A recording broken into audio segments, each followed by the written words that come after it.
Good morning po ulit.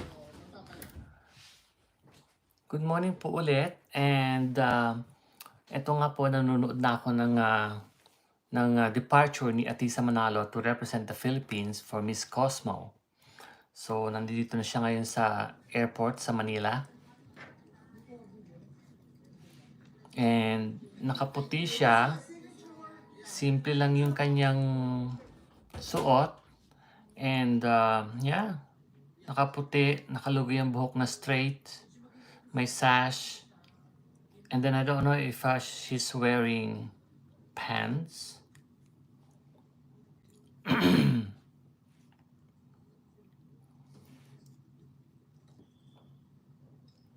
Diba? So, signing sila sa mga fans. Yan, humihingi sila pa intro. Maganda yung makeup niya. I like it.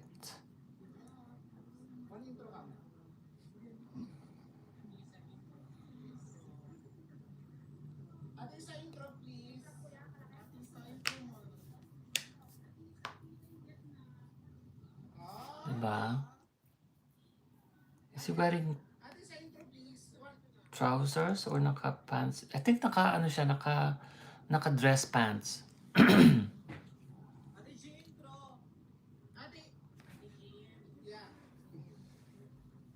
Napakasimple ng suot niya. Okay lang. I like it.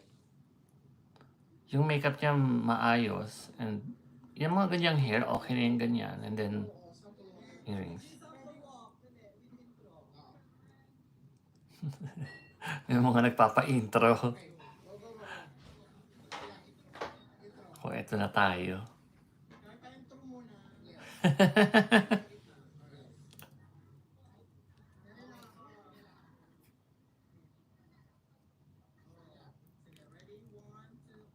Hindi pinalampas ng mga lola mo talaga.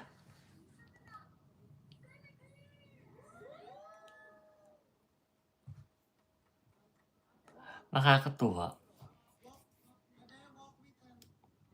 Aalis na yan. Naka-ano siya, naka-pants. Yeah. Very simple lang siya. Tapos siyempre, may mga kasama siya papuntang Vietnam.